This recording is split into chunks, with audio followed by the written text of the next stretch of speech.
इस हनुमान गढ़ी के दर्शन के लिए लाखों लोग नैनीताल पहुंचते हैं। क्या आप जानते हैं, यह मंदिर उत्तराखंड में बाबा नीम करोली महाराज जी द्वारा स्थापित प्रथम मंदिर था। हनुमान गढ़ी कभी भय, श्मशान और अंधेरे का प्रतीक माना जाता था, जहां लोग दिन में भी जाने से डरते थे।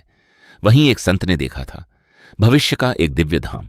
और फिर शुरू हुई एक ऐसी कथा जिसमें थे चमत्कार, असंभव को संभव कर देने वाले संकल्प, और एक ऐसे बाबा जिन्हें लोग आज भी प्रेम से पुकारते हैं, नीम करोली बाबा। नमस्कार दोस्तों, देवभूमि भक्ति चैनल में आपका स्वागत है। अगर आप बाबा नीम करोली महाराज जी की फोटो, पुस्तक, लॉकेट या मूर्ति लेना चाहते हैं तो इनके अमेज़न लिंक्स मैंने नीचे डिस्क्रिप्शन में दिए हैं। आप नीचे दिए गए लिंक्स पर क्लिक करके इन्हें देख और खरीद सकते हैं। हिमालय, देवताओं की भूमि, देवभूमि उत्तराखंड, वो धरती जहां हर पर्वत किसी तपस्या का साक्षी है, हर नदी किसी आर्ष की स्मृति और हर हवा में भक्ति की सुगंध घुली हुई है। ऐसा लगता था मानो स्वयं देवता यहां निवास करते हों। लेकिन उस समय का उत्तराखंड आज जैसा नहीं था। यहां शिव भक्ति का अत्यधिक प्रभाव था। गांव गांव में शिवालय थे, शक्तिपीठ थे, देवी मंदिर थे। लोग भगवान शिव को ही सर्वश्रेष्ठ आराध्य मानते थे। हनुमान जी के मंदिर बहुत कम दिखाई देते थे, और जहां कहीं थे भी वहां लोग उन्हें केवल भगवान राम के सेवक, वानर सेना के वीर योद्धा या रामदूत के रूप में जानते थे। बहुत कम लोग समझते थे कि हनुमान स्वयं रुद्रावतार हैं, शिव का ही दिव्य स्वरूप।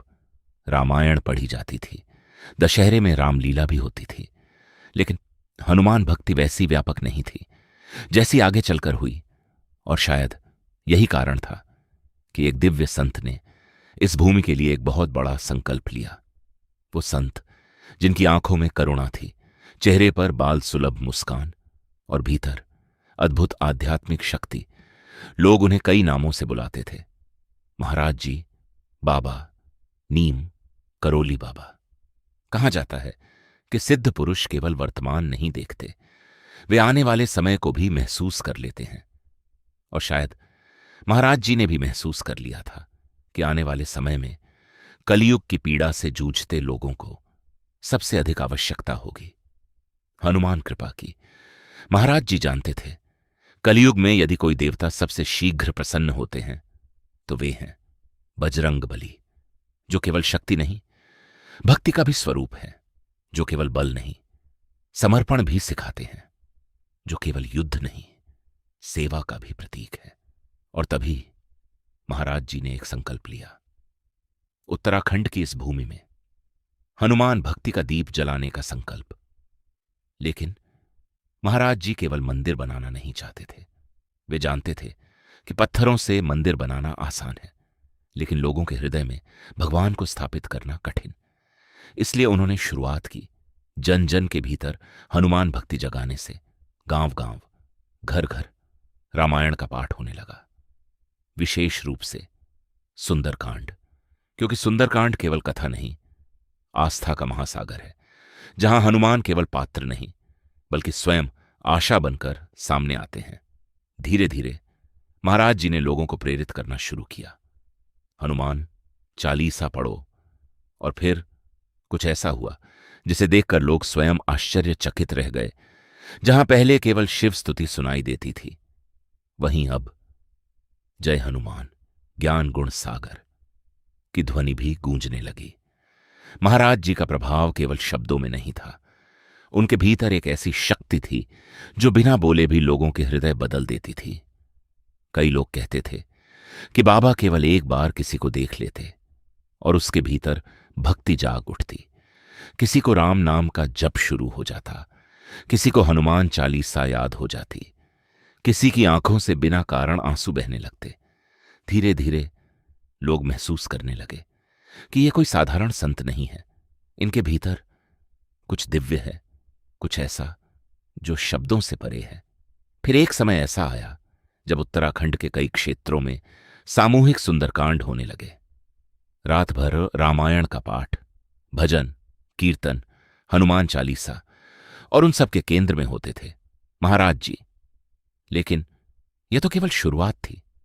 महाराज जी के मन में अभी एक और बड़ा संकल्प चल रहा था। एक ऐसा स्थान जहां केवल भक्ति न हो बल्कि दिव्य ऊर्जा का स्थायी केंद्र बने।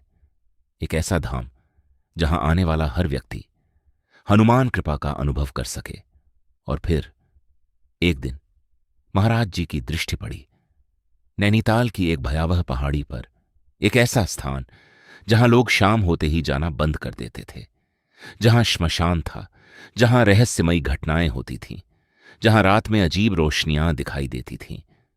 लोग कहते थे वहां आत्माएं भटकती हैं, लेकिन यहीं जहां संसार को भय दिखाई देता है वहीं संतों को भविष्य दिखाई देता है।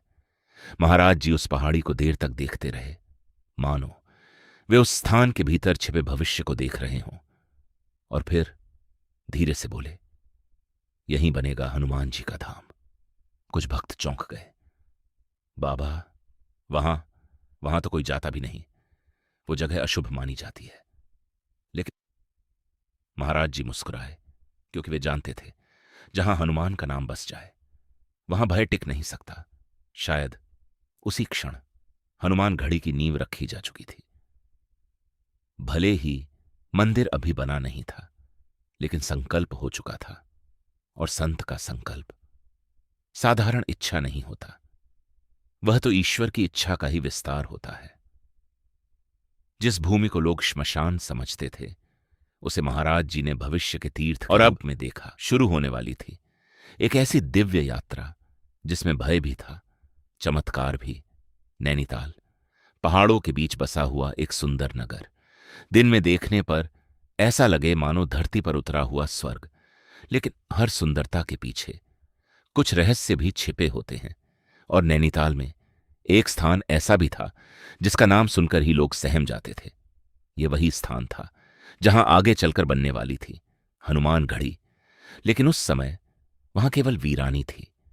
चारों ओर घना जंगल, ऊबड़ खाबड़ पहाड़ी, डीली बजरी और एक अजीब सन्नाटा। ऐसा सन्नाटा जो इंसान के भीतर तक उतर जाए। स्थानीय लोग बताते थे कि उस पहाड़ी के आसपास श्मशान भूमि थी। मृत बच्चों को कभी कभी वहीं दफनाया जाता था और कई बार अज्ञात शवों का अंतिम संस्कार भी वहीं होता था।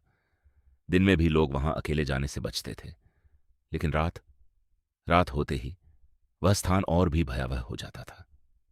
रात का पहाड़, ठंडी हवा, काले बादल, जंगल में हिलते पेड़। कहा जाता था कि रात में वहां अजीब रोशनियां दिखाई देती थीं। लोगों को लगता मानो आग हवा में उड़ रही हो। कभी दूर पहाड़ी पर चमकती लौ तो कभी अचानक बुझ जाती रोशनी। कुछ लोग कहते वहां आत्माएं भटकती हैं, कुछ कहते श्मशान की शक्तियां हैं, और कुछ लोग उस दिशा की ओर देखने तक से डरते थे। असल में उस समय पहाड़ी पर दफनाए गए शवों की हड्डियों से निकलने वाला फॉस्फोरस रात में हल्की अग्नि जैसा चमकता था, लेकिन ग्रामीणों के लिए वह दृश्य किसी अलौकिक घटना से कम नहीं था। दिन ढलते ही पूरा क्षेत्र खाली हो जाता। कोई अकेले उस ओर जाने की हिम्मत नहीं करता। यहां तक कि रास्ता भी सुरक्षित नहीं था। पहाड़ी इतनी कच्ची थी कि जगह जगह धंस जाती थी। बजरी बार बार खिसकती रहती और नीचे गहरी खाई। ऐसा लगता था मानो प्रकृति स्वयं कह रही हो, यह स्थान मनुष्यों के लिए नहीं। लेकिन जहां सामान्य लोग केवल डर देखते हैं, वहीं सिद्ध पुरुष ऊर्जा देखते हैं। और महाराज जी उस स्थान को बार बार देखने लगे। एक दिन कुछ भक्तों ने देखा महाराज जी उसी दिशा में चुपचाप देख रहे हैं। उनकी आंखें स्थिर थीं, मानो वे किसी अदृश्य शक्ति से संवाद कर रहे हों। भक्तों ने पूछा, बाबा आप वहां क्या देख रहे हैं? महाराज जी धीरे से मुस्कुराए और बोले, बहुत बड़ा स्थान बनेगा। भक्त समझ नहीं पाए, क्योंकि जहां बाबा देख रहे थे वहां तो केवल श्मशान, डर और वीरानी थी। लेकिन महाराज जी केवल वर्तमान नहीं देख रहे थे, वे भविष्य देख रहे थे। एक ऐसा भविष्य जहां उसी पहाड़ी पर हजारों दीप जलेंगे, जहां भजन होंगे, आरती होगी और लाखों लोग माथा टेकेंगे। धीरे धीरे महाराज जी उस स्थान के पास जाने लगे। कभी चुपचाप बैठ जाते, कभी घंटों पहाड़ी को देखते रहते। कुछ भक्त डरते डरते उनके साथ जाते, लेकिन जैसे ही शाम होने लगती उनके भीतर भय जाग उठता। भक्तों के चेहरों पर डर। एक दिन एक भक्त ने साहस करके पूछा, बाबा, लोग कहते हैं वहां प्रेत हैं। महाराज जी हंस पड़े और बोले, जहां राम नाम हो वहां कौन टिक सकता है। उनके शब्दों में ऐसा विश्वास था कि भक्तों का डर कुछ क्षणों के लिए गायब हो जाता, लेकिन फिर जैसे ही हवा तेज चलती, जंगल हिलता और अंधेरा बढ़ता, लोग फिर सहम जाते।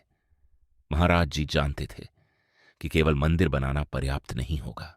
सबसे पहले लोगों के मन से भय हटाना होगा, और इसलिए उन्होंने धीरे धीरे उस स्थान को भक्ति से भरना शुरू किया। वे कभी राम नाम जपते, कभी हनुमान चालीसा, कभी सुंदरकांड का पाठ करवाते। ऐसा लगता था मानो वे उस भूमि की ऊर्जा बदल रहे हों। धीरे धीरे कुछ अद्भुत होने लगा। जो लोग पहले उस स्थान के पास जाने से डरते थे, वे अब बाबा के साथ वहां बैठने लगे। जहां पहले सन्नाटा था, वहां अब राम नाम गूंजने लगा।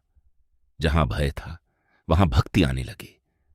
लेकिन अभी सबसे बड़ी लीला बाकी थी, क्योंकि महाराज जी केवल उस स्थान को पवित्र नहीं कर रहे थे, वे वहां स्थापित करने वाले थे हनुमान जी को। और यह कार्य आसान नहीं था, क्योंकि जिस पहाड़ी पर लोग चलने से डरते थे, उसी पर मंदिर बनाना था। स्थानीय लोगों ने चेतावनी दी, बाबा, यह पहाड़ी कभी स्थिर नहीं रह सकती। यहां मंदिर नहीं टिकेगा, बरसात में सब बह जाएगा। लेकिन महाराज जी शांत रहे। उनके चेहरे पर वही दिव्य मुस्कान थी।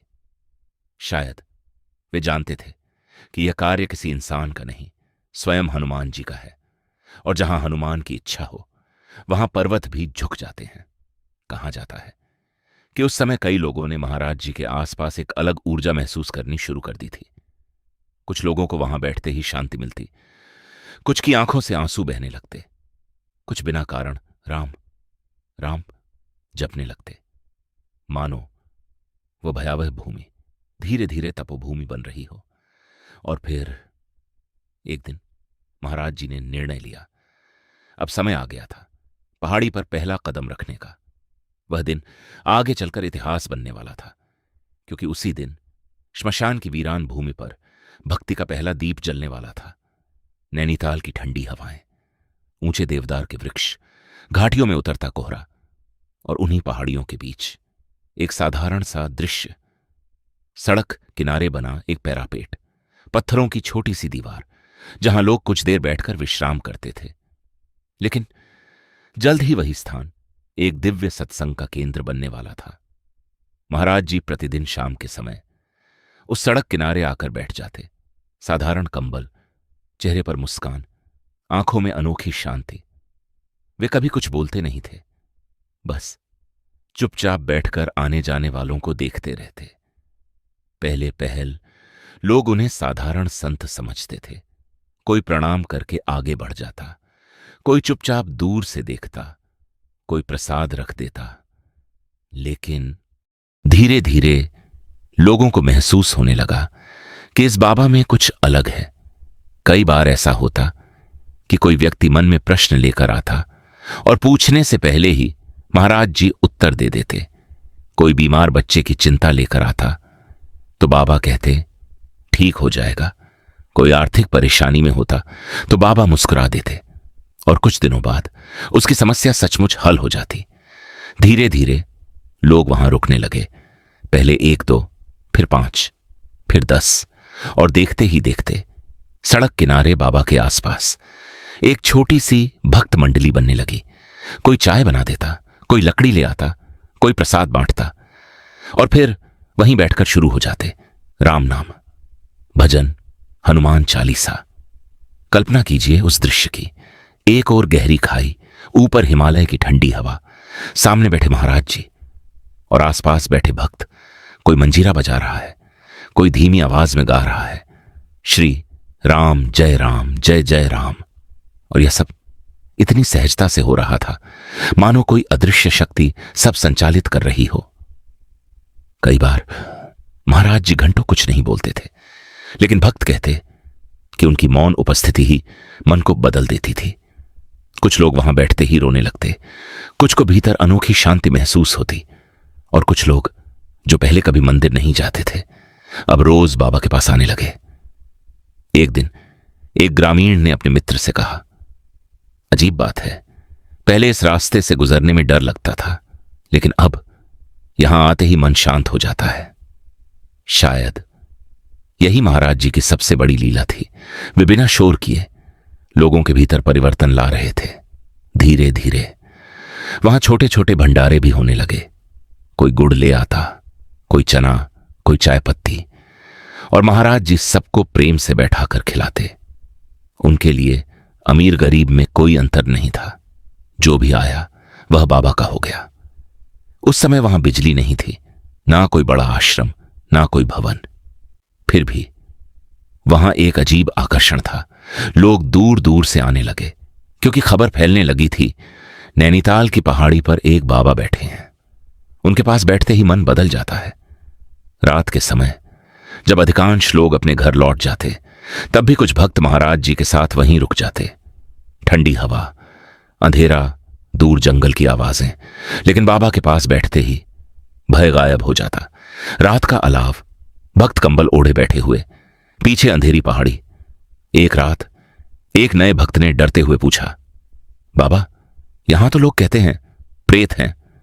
महाराज जी मुस्कुराए और बोले, राम नाम से बड़ा कौन है। बस इतना सुनना था। भक्तों ने और जोर से राम नाम गाना शुरू कर दिया।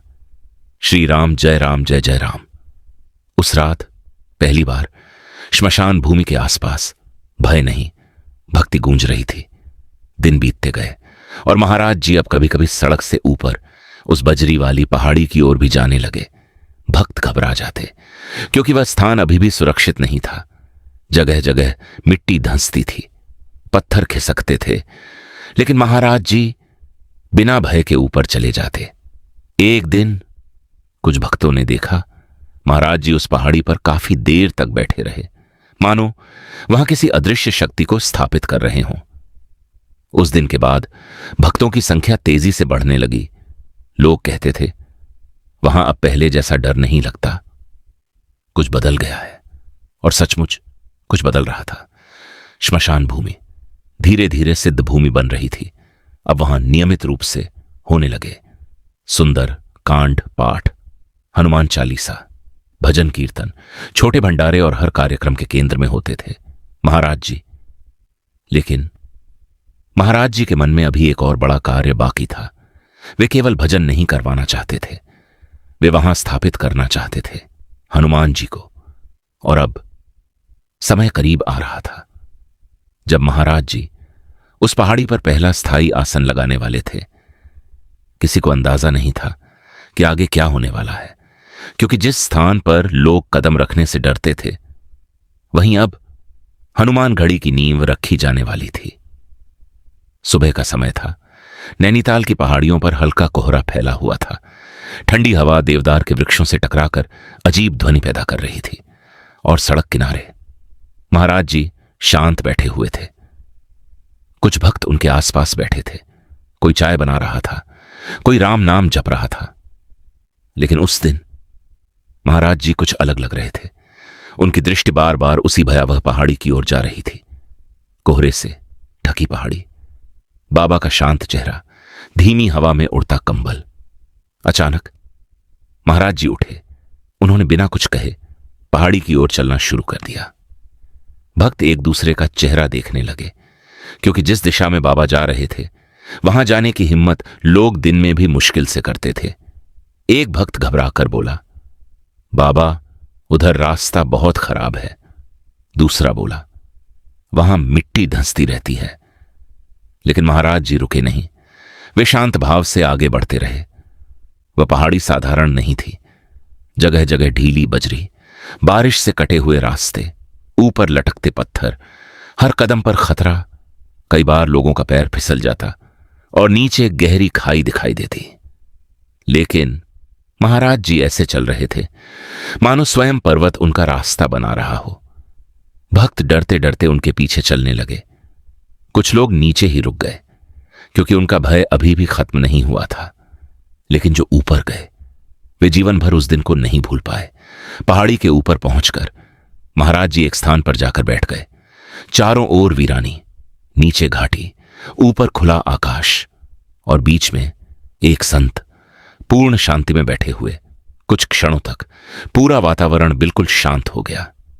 ऐसा लगा मानो हवा भी रुक गई हो। भक्त दूर खड़े बाबा को देख रहे थे। किसी की हिम्मत नहीं हो रही थी कुछ बोलने की। फिर महाराज जी ने धीरे से आंखें बंद कर ली और वहीं उस श्मशान भूमि जैसी वीरान पहाड़ी पर पहला दिव्य आसन स्थापित हो गया। शायद उसी क्षण उस भूमि की ऊर्जा बदलने लगी थी, क्योंकि संत जहां बैठते हैं वह स्थान साधारण नहीं रहता, वह तपोभूमि बन जाता है। कुछ देर बाद महाराज जी ने भक्तों को ऊपर बुलाया। पहले लोग डर रहे थे, लेकिन बाबा के बुलाने पर वे धीरे धीरे ऊपर आने लगे और फिर पहली बार उस भयावह पहाड़ी पर सामूहिक रूप से गूंजा, बोलो बजरंगबली की जय। वह आवाज पहाड़ों से टकराकर दूर तक गूंजी और शायद वहीं से शुरू हुआ हनुमानगढ़ी का वास्तविक जन्म। उस दिन महाराज जी ने वहीं बैठकर हनुमान चालीसा का पाठ करवाया। ठंडी हवा चल रही थी, नीचे खाई दिखाई दे रही थी, लेकिन भक्तों के भीतर का भय धीरे धीरे समाप्त हो रहा था। कहा जाता है कि उस दिन कई भक्तों ने वहां एक अद्भुत शांति महसूस की। जो स्थान पहले भारी और डरावना लगता था, वहीं अब मन शांत होने लगा था। कुछ लोगों की आंखों से आंसू बहने लगे। कुछ लोग बिना कारण राम राम जपने लगे, मानो वह भूमि स्वयं जागृत हो रही हो। धीरे धीरे महाराज जी प्रतिदिन ऊपर जाने लगे। अब सड़क किनारे की सत्संग मंडली पहाड़ी तक पहुंचने लगी। भक्त चाय, प्रसाद और आसन लेकर ऊपर जाते। कोई रास्ता साफ करता, कोई पत्थर हटाता, कोई बैठने की जगह बनाता। लेकिन कई लोगों को अभी भी डर था। वे कहते, बाबा यह जगह सुरक्षित नहीं, बरसात में सब बह जाएगा, यहां मंदिर कैसे बनेगा। लेकिन महाराज जी केवल मुस्कुरा देते। उनकी आंखों में अटूट विश्वास था। एक दिन एक भक्त ने साहस करके पूछा, बाबा क्या सचमुच यहां मंदिर बनेगा। महाराज जी ने तुरंत उत्तर दिया, हनुमान जी बैठेंगे यहां। बस इतना सुनना था। भक्तों के भीतर एक नई ऊर्जा आ गई। अब यह केवल एक पहाड़ी नहीं रही थी, यह बन चुकी थी महाराज जी का संकल्प। और भक्त जानते थे कि जब संत संकल्प लेते हैं तो प्रकृति भी उनका साथ देती है। धीरे धीरे वहां नियमित भजन होने लगे। रात में दीप जलने लगे और जिस स्थान पर कभी लोग अंधेरे से डरते थे, वहीं अब भक्ति का प्रकाश फैलने लगा। लेकिन अभी सबसे बड़ी लीला बाकी थी, क्योंकि अब महाराज जी केवल भजन नहीं करवाना चाहते थे। अब समय आ चुका था हनुमान जी की स्थापना का, और इसके लिए पहाड़ी को तैयार करना था, पत्थर काटने थे, स्थान बनाना था और सबसे महत्वपूर्ण भय को पूरी तरह समाप्त करना था। भक्तों को शायद उस समय अंदाजा भी नहीं था कि वे इतिहास का हिस्सा बन रहे हैं, क्योंकि आने वाले समय में यही स्थान लाखों लोगों की आस्था का केंद्र बनने वाला था।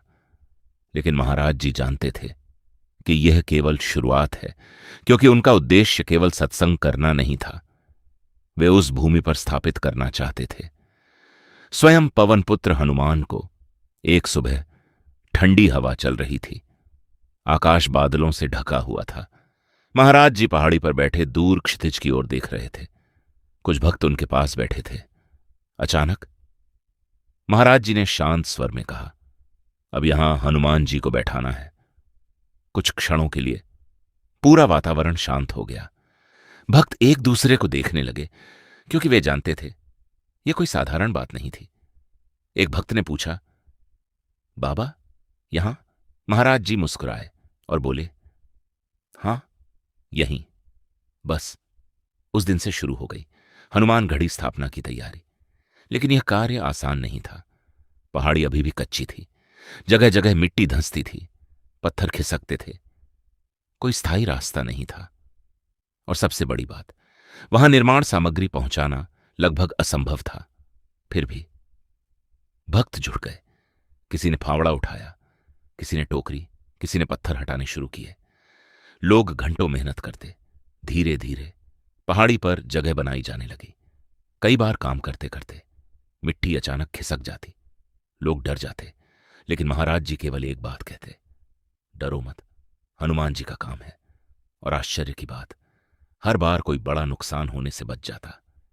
धीरे धीरे लोगों के भीतर विश्वास बढ़ने लगा। अब यह केवल निर्माण कार्य नहीं रहा था, यह सेवा बन चुका था, भक्ति बन चुकी थी।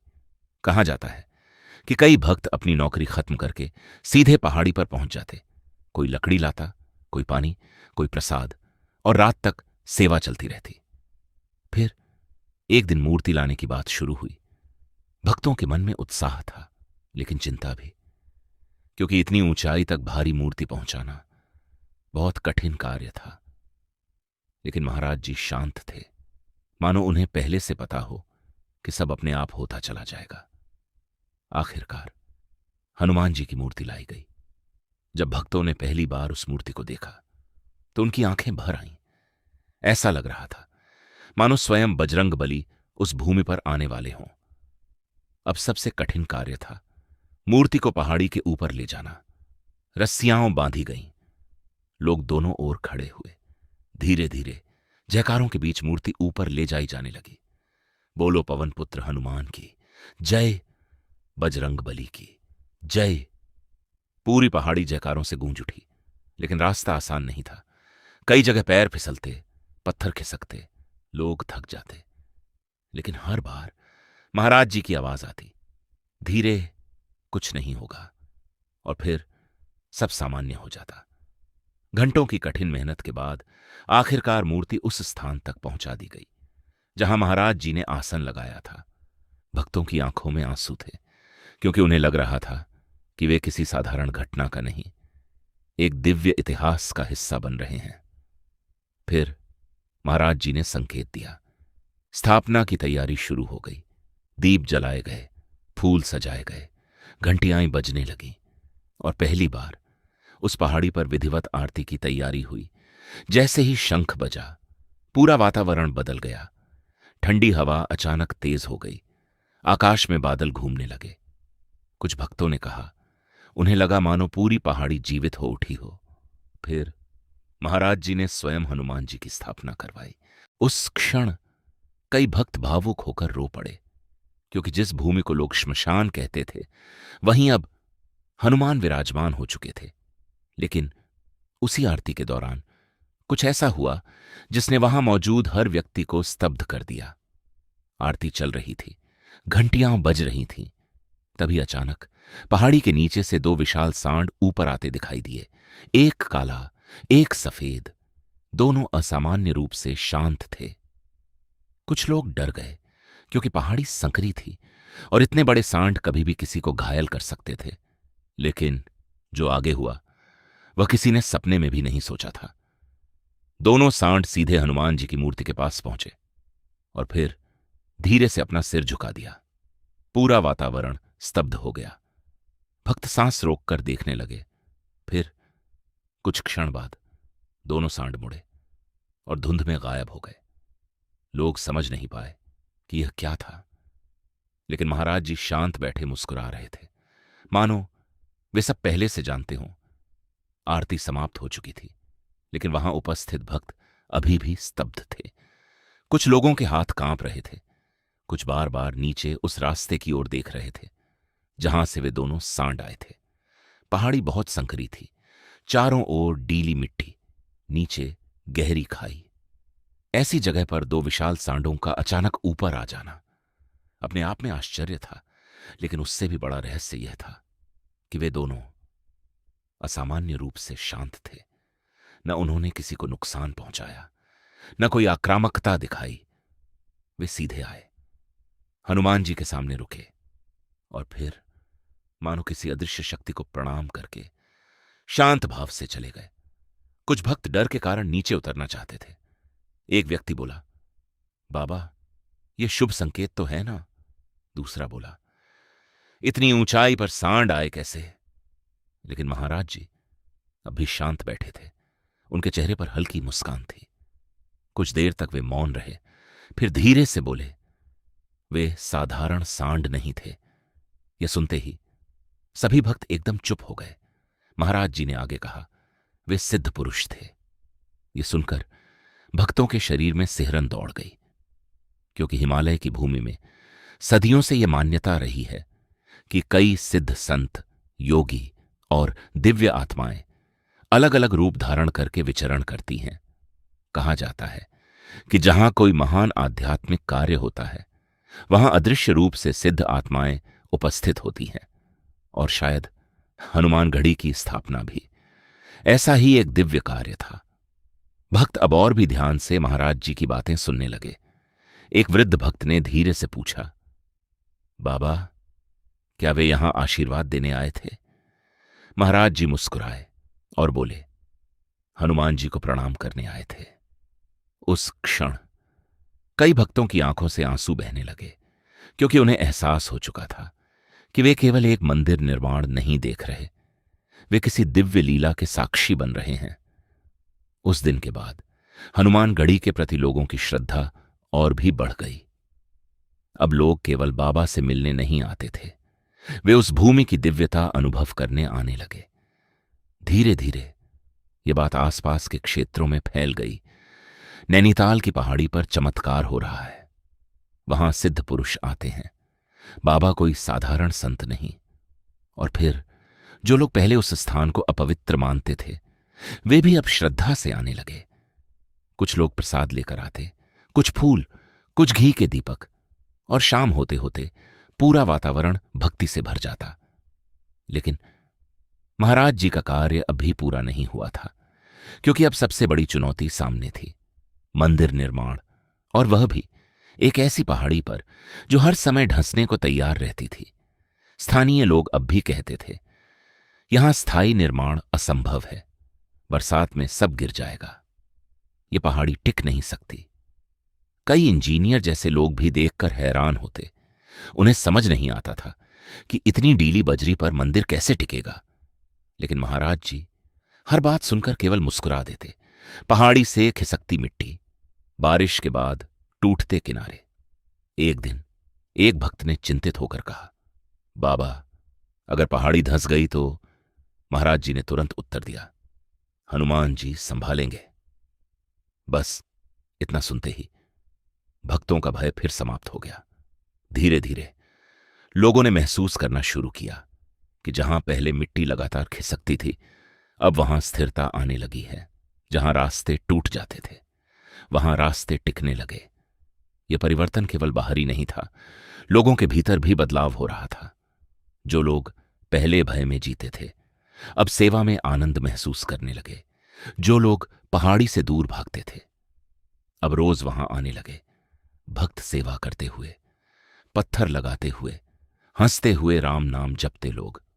और शायद यही किसी संत की सबसे बड़ी शक्ति होती है। वे केवल स्थान नहीं बदलते, वे इंसानों के भीतर की ऊर्जा बदल देते हैं।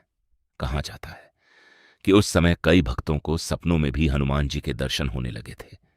कुछ लोगों ने बताया, उन्हें रात में घंटियों की आवाज सुनाई देती। कुछ कहते, उन्हें लगता कोई अदृश्य शक्ति पहाड़ी की रक्षा कर रही है। लेकिन आने वाले समय में एक और बड़ा चमत्कार होने वाला था, क्योंकि अब महाराज जी उस धंसती पहाड़ी को स्थायी मंदिर परिसर में बदलने वाले थे। और यह कार्य मानवीय दृष्टि से लगभग असंभव था। फिर भी महाराज जी का विश्वास अडिग था, क्योंकि जहां संसार समस्या देखता है, संत वहां ईश्वर की लीला देखते हैं। और अब शुरू होने वाला था हनुमानगढ़ी निर्माण का सबसे कठिन चरण। हनुमान जी की स्थापना हो चुकी थी। अब प्रतिदिन भक्तों की संख्या बढ़ रही थी। लोग दूर दूर से आने लगे थे, भजन होने लगे थे, दीप जलने लगे थे। लेकिन एक बड़ी समस्या अब भी बनी हुई थी। वह पहाड़ी अभी भी पूरी तरह सुरक्षित नहीं थी। जगह जगह ढीली बजरी, बारिश होते ही मिट्टी खिसकने लगती। कई बार भक्त ऊपर चढ़ते समय फिसल जाते। रास्ता इतना संकरा था कि दो लोग साथ चल भी नहीं सकते थे। स्थानीय लोग अब भी यही कहते थे, यहां मंदिर बनाना असंभव है, पहाड़ी कभी स्थिर नहीं रहेगी, एक दिन सब नीचे गिर जाएगा। लेकिन महाराज जी इन सब बातों से बिल्कुल विचलित नहीं होते थे। वे शांत भाव से सब सुनते, फिर मुस्कुरा देते, क्योंकि उनके भीतर अटूट विश्वास था। एक दिन कुछ भक्त चिंता में महाराज जी के पास आए। उन्होंने कहा, बाबा, अब लोग बहुत आने लगे हैं, रास्ता सुरक्षित नहीं। अगर मंदिर बनाना है तो सड़क भी बनानी पड़ेगी। महाराज जी ने पहाड़ी की ओर देखा, कुछ क्षण मौन रहे, फिर बोले, बन जाएगी, बस इतना ही। लेकिन भक्त जानते थे, जब बाबा ऐसा कहते हैं तो कार्य होकर ही रहता है। और फिर शुरू हुआ सबसे कठिन कार्य, पहाड़ी तक रास्ता बनाने का। उस समय न आधुनिक मशीनें थीं, न बड़े संसाधन। जो था वह था केवल भक्ति, सेवा और महाराज जी पर विश्वास। कोई सुबह से शाम तक पत्थर तोड़ता, कोई मिट्टी हटाता, कोई ऊपर पानी पहुंचाता। महिलाएं भी सेवा में जुड़ गईं।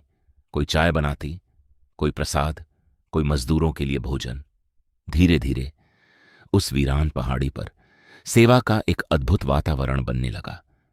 हर कोई थकता जरूर था, लेकिन किसी के चेहरे पर शिकायत नहीं होती थी, क्योंकि सभी को महसूस हो रहा था कि वे केवल निर्माण कार्य नहीं कर रहे, वे एक दिव्य धाम बनाने की सेवा कर रहे हैं। लेकिन प्रकृति अब भी परीक्षा ले रही थी। एक दिन अचानक तेज बारिश शुरू हो गई। पहाड़ी से मिट्टी बहने लगी, पत्थर गिरने लगे। भक्त घबरा गए। कई लोगों को लगा अब तक की सारी मेहनत खत्म हो जाएगी। कुछ लोग दौड़ते हुए महाराज जी के पास पहुंचे। बाबा, पहाड़ी फिर धंस रही है। लेकिन महाराज जी अब भी शांत थे। उन्होंने केवल इतना कहा, कुछ नहीं होगा। और आश्चर्य की बात, कुछ ही देर बाद बारिश धीमी होने लगी, मिट्टी का बहाव रुक गया, और जो हिस्सा सबसे ज्यादा कमजोर माना जा रहा था वह सुरक्षित बच गया। उस दिन के बाद लोगों का विश्वास और गहरा हो गया। अब उन्हें लगने लगा था कि सचमुच कोई अदृश्य शक्ति इस कार्य की रक्षा कर रही है। धीरे धीरे पहाड़ी पर स्थायी निर्माण शुरू होने लगा। छोटे छोटे प्लेटफॉर्म बनाए गए, बैठने की जगह तैयार हुई, दीवारें बनने लगीं। और फिर एक दिन वह क्षण आया जब पहली बार पहाड़ी तक मोटर रोड पहुंचाने की योजना बनी। यह सुनकर कई लोग हंस पड़े, क्योंकि जहां लोग पैदल चढ़ने से डरते थे वहां सड़क बनाने की कल्पना भी असंभव लगती थी। लेकिन महाराज जी का संकल्प साधारण नहीं था। धीरे धीरे काम आगे बढ़ता गया। कभी पत्थर हटाए गए, कभी पहाड़ी काटी गई, और जो रास्ता कभी केवल डर का प्रतीक था वहीं अब भक्तों के लिए मार्ग बनने लगा। लोग आश्चर्यचकित थे, क्योंकि जहां पहले कदम रखना मुश्किल था वहां अब धीरे धीरे वाहन पहुंचने की संभावना बनने लगी थी। कहा जाता है कि कई बार मजदूर हार मान लेते, लेकिन जैसे ही महाराज जी वहां आते सबके भीतर नई ऊर्जा आ जाती। कुछ लोग कहते उनकी उपस्थिति मात्र से थकान गायब हो जाती थी। धीरे धीरे हनुमानगढ़ी का स्वरूप बदलने लगा।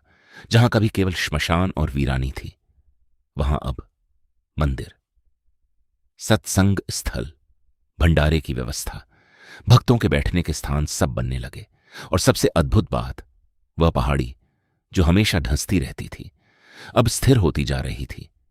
लोग इसे चमत्कार मानने लगे, क्योंकि वैज्ञानिक दृष्टि से भी इतनी कच्ची बजरी पर स्थायी निर्माण टिकना कठिन था। लेकिन जहां संत का संकल्प हो वहां असंभव भी संभव हो जाता है। अब दूर दूर से लोग आने लगे थे। किसी को मानसिक शांति चाहिए थी, किसी को रोग से मुक्ति, किसी को जीवन का सहारा।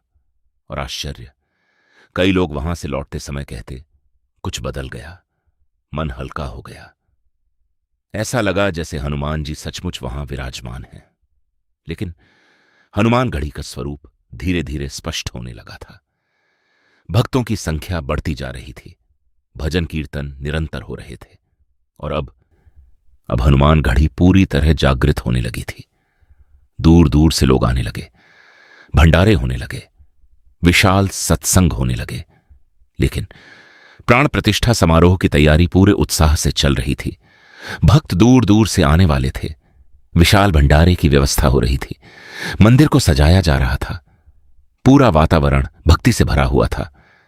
लेकिन तभी अचानक मौसम बदल गया। आकाश में काले बादल, तेज हवा, मंदिर परिसर में भागते लोग, पहाड़ों में मौसम कब बदल जाए कोई नहीं जानता। कुछ ही देर में मूसलाधार बारिश शुरू हो गई। ऐसी बारिश मानो बादल फट पड़े हों। पानी पहाड़ी से तेजी से बहने लगा। रास्ते की मिट्टी धंसने लगी, पत्थर खिसकने लगे। भक्तों के चेहरों पर चिंता साफ दिखाई देने लगी। सबसे बड़ी समस्या यह थी कि प्राण प्रतिष्ठा समारोह के लिए जो सामग्री ऊपर पहुंचनी थी वह नीचे ही फंस गई थी। अनाज, घी, लकड़ी, प्रसाद, बर्तन कुछ भी ऊपर नहीं पहुंच पा रहा था। लोग एक दूसरे से कहने लगे, अब क्या होगा? इतनी बारिश में कोई ऊपर कैसे जाएगा? क्या समारोह रोकना पड़ेगा? भक्त दौड़कर महाराज जी के पास पहुंचे। उस समय भी महाराज जी पूर्ण शांत थे, मानो उन्हें किसी बात की चिंता ही न हो। भक्तों ने घबरा कर कहा, बाबा, सब रास्ते बंद हो गए, सामग्री ऊपर नहीं आ पाएगी। लेकिन महाराज जी ने केवल इतना कहा, सब आ जाएगा। भक्त समझ नहीं पाए, क्योंकि परिस्थिति सचमुच असंभव लग रही थी। बारिश लगातार बढ़ रही थी और पहाड़ी पहले से भी अधिक खतरनाक हो चुकी थी। तभी कुछ ऐसा हुआ जिसने सभी को स्तब्ध कर दिया। अचानक कुछ अज्ञात कुली वहां पहुंच गए। किसी ने उन्हें पहले कभी नहीं देखा था। वे बिना कुछ बोले सामग्री उठाने लगे। बारिश इतनी तेज थी कि सामान्य व्यक्ति मुश्किल से खड़ा हो सकता था, लेकिन वे लोग असाधारण गति से पहाड़ी चढ़ते जा रहे थे। भक्त आश्चर्य से उन्हें देखते रहे। कुछ घंटों में लगभग सारी सामग्री ऊपर पहुंच गई। जब भक्तों ने उन कुलियों को धन्यवाद देने के लिए इधर उधर देखा तो वे कहीं दिखाई नहीं दिए, मानो वे अचानक आए थे और अचानक गायब हो गए। लोग समझ नहीं पाए कि वे कौन थे, लेकिन महाराज जी केवल मुस्कुरा रहे थे। अभी बारिश रुक नहीं रही थी। आकाश काले बादलों से भरा था। लोग चिंतित थे कि इतनी वर्षा में प्राण प्रतिष्ठा समारोह कैसे होगा। तभी महाराज जी धीरे धीरे उठे। वे बाहर आए। बारिश अब भी तेज थी। सभी भक्त उनकी ओर देखने लगे। महाराज जी ने आकाश की ओर देखा, फिर धीरे से कहा, पवन, तनय बल, पवन समाना। कुछ क्षणों के लिए मानो पूरा वातावरण स्थिर हो गया। फिर धीरे धीरे बारिश कम होने लगी। भक्त आश्चर्य में थे। कुछ ही मिनटों में आकाश साफ होने लगा और फिर तेज धूप निकल आई। पूरा वातावरण बजरंग बली की जय से गूंज उठा। लोगों की आंखों में आंसू थे, क्योंकि उन्हें लग रहा था मानो स्वयं प्रकृति ने महाराज जी के आगे सिर झुका दिया हो। अब प्राण प्रतिष्ठा समारोह शुरू हुआ। हजारों भक्त वहां उपस्थित थे। भजन, कीर्तन, आरती, जयकारे, पूरा हनुमान गढ़ी परिसर दिव्य ऊर्जा से भर उठा। लेकिन तभी भंडारे के दौरान एक और समस्या खड़ी हो गई। रसोई में घी समाप्त हो चुका था। लोग घबरा गए, क्योंकि हजारों लोगों के लिए भोजन बन रहा था। अगर घी खत्म हो गया तो भंडारा कैसे चलेगा? सेवक दौड़ते हुए महाराज जी के पास पहुंचे। बाबा, घी खत्म हो गया। महाराज जी शांत रहे, फिर बोले, पानी डाल दो। पहले तो किसी को विश्वास नहीं हुआ, लेकिन बाबा का आदेश था, इसलिए उन्होंने घी के खाली पात्र में पानी डाला। और फिर जो हुआ उसे देखकर सभी स्तब्ध रह गए। उस पात्र से घी की सुगंध आने लगी, भोजन बनने लगा और आश्चर्य, पूरा भंडारा उसी पानी से चलता रहा। जब लोगों ने यह बात सुनी तो पूरा वातावरण जयकारों से गूंज उठा। जय हनुमान, जय गुरुदेव। उस दिन भक्तों को पूरी तरह विश्वास हो गया कि यह केवल मंदिर नहीं, यह एक जागृत धाम है, जहां आज भी दिव्य शक्तियां कार्य कर रही हैं। प्राण प्रतिष्ठा समारोह समाप्त हो चुका था। महाराज जी भले ही साधारण कंबल में बैठे दिखाई देते थे, लेकिन उस दिन हर भक्त समझ चुका था कि उनके भीतर कोई साधारण शक्ति नहीं, बल्कि दिव्य कृपा कार्य कर रही है। जब मंदिर पूरी तरह बन गया, तब एक दिन बहुत बड़े भंडारे की मंशा महाराज जी ने की, जिसका कोई प्रयोजन महाराज जी ने नहीं बताया। ठंडी का मौसम था। नैनीताल में बस प्रवासी रह गए थे, इसलिए व्यवस्था करने वालों ने उसी के अनुसार व्यवस्था की। महाराज जी आए तो इतनी कम सामग्री देखकर असंतुष्ट होकर लौट गए। तब और बड़ी व्यवस्था की गई, पर सबके मन में यही प्रश्न था कि क्या होगा इतनी सामग्री का। पर जब भंडारा प्रारंभ हुआ तो न मालूम कहां से लोग आते चले गए, जिनमें केवल हजारों की संख्या में केवल बच्चे शामिल थे, और भंडारे के बाद कोई भी सामग्री शेष न रही। तब महाराज जी ने बोला, आज यहां की सब आत्माएं तृप्त हो गईं। तभी इस भंडारे के रहस्य का पता चल पाया। समय बीतता गया, साल बदलते गए, पीढ़ियां बदलती गईं, लेकिन हनुमान घड़ी की दिव्यता कभी नहीं बदली। आज जो व्यक्ति नैनीताल जाता है वह शायद कल्पना भी नहीं कर सकता कि कभी यही स्थान भय, श्मशान और वीरानी का प्रतीक था। जहां कभी लोग शाम होने से पहले लौट आते थे, वहीं आज हजारों दीप जलते हैं। जहां कभी रहस्यमयी अग्नियां डर पैदा करती थीं, वहीं आज आरती की लौ शांति देती है। हनुमान गढ़ी अब केवल एक मंदिर नहीं रही, यह बन चुकी है आस्था का जीवंत केंद्र, जहां हर दिन हजारों लोग अपनी परेशानियां लेकर आते हैं और लौटते समय कहते हैं, मन हल्का हो गया। ऐसा लगा जैसे किसी ने भीतर से सहारा दिया। कई लोग कहते हैं कि आज भी हनुमान गढ़ी में प्रवेश करते ही एक अलग ऊर्जा महसूस होती है, मानो वहां हवा भी साधारण नहीं। कुछ भक्त बताते हैं उन्हें ऐसा लगता है जैसे कोई अदृश्य शक्ति उनके सिर पर हाथ रख रही हो। कुछ कहते हैं वहां बैठते ही मन अपने आप राम राम जपने लगता है, और कुछ लोग महाराज जी की उपस्थिति आज भी महसूस करते हैं। भले ही महाराज जी अब शरीर रूप में दिखाई नहीं देते, लेकिन भक्त मानते हैं कि वे आज भी उसी पहाड़ी पर विराजमान हैं। कई बार रात की आरती के बाद जब मंदिर परिसर शांत हो जाता है, तब कुछ लोगों को लगता है मानो कोई अभी भी वहां घूम रहा है, कोई अदृश्य उपस्थिति जो पूरे धाम की रक्षा कर रही है। और शायद यही किसी सिद्ध संत की सबसे बड़ी पहचान होती है। वे शरीर छोड़ सकते हैं, लेकिन अपनी ऊर्जा, अपनी कृपा कभी नहीं छोड़ते। आज भी हनुमान घड़ी आने वाले हजारों भक्त अपनी अपनी कथाएं सुनाते हैं। किसी का संकट दूर हुआ, किसी को नौकरी मिली, किसी की बीमारी ठीक हुई, किसी का टूटा परिवार जुड़ गया। और सबसे अद्भुत बात, इनमें से अधिकांश लोग एक ही बात कहते हैं। ऐसा लगा जैसे बाबा ने सुन लिया। हर शाम जब हनुमान घड़ी में आरती होती है, घंटियों की ध्वनि, शंखनाद, जयकारे, पूरा वातावरण ऐसा हो जाता है मानो समय रुक गया हो। और जब सूर्य धीरे धीरे पहाड़ों के पीछे छिपता है, तब हनुमान गढ़ी का दृश्य अलौकिक हो उठता है। नीचे नैनीताल की चमकती रोशनियां, ऊपर आकाश में तारे, और बीच में दीपों से जगमगाता हनुमान धाम। उस समय शायद हर भक्त के मन में एक ही भाव आता है, धन्य है महाराज जी जिन्होंने भय की भूमि को भक्ति की भूमि बना दिया। कभी जहां श्मशान था, आज वहां हजारों लोग जय बजरंगबली का उद्घोष करते हैं। कभी जहां लोग अंधेरे से डरते थे, आज वहां दिव्यता का प्रकाश है।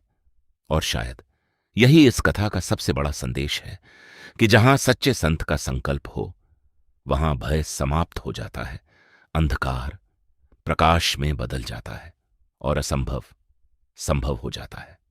महाराज जी ने केवल एक मंदिर नहीं बनाया, उन्होंने लोगों के भीतर भक्ति जगाई, विश्वास जगाया, राम नाम जगाया। हनुमान गढ़ी केवल पत्थरों से बना मंदिर नहीं, यह एक जीवित अनुभव है, एक दिव्य ऊर्जा, एक ऐसा स्थान जहां आज भी महाराज जी की कृपा बहती है। अगर आप कभी नैनीताल जाएं तो हनुमान गढ़ी अवश्य जाइए। वहां कुछ क्षण शांत बैठिए, आंखें बंद करके सच्चे मन से महाराज जी को याद कीजिए। शायद आपको भी महसूस हो कि बाबा आज भी वहीं हैं। इस धाम में हर मंगलवार और हर शनिवार को सुंदरकांड का पाठ होता है। यहां पर रामनवमी और गुरु पूर्णिमा उत्सव धूमधाम से मनाए जाते हैं। अगर आपको यह दिव्य कथा पसंद आई हो तो वीडियो को लाइक करें, शेयर करें और देवभूमि भक्ति चैनल को सब्सक्राइब जरूर करें। अगर आप बाबा नियम करोली महाराज जी की फोटो, पुस्तक, लॉकेट या मूर्ति लेना चाहते हैं तो इनके Amazon लिंक्स मैंने नीचे डिस्क्रिप्शन में दिए हैं। आप नीचे दिए गए लिंक्स पर क्लिक करके इन्हें देख और खरीद सकते हैं। जय गुरुदेव, जय श्री राम, जय बजरंग बली।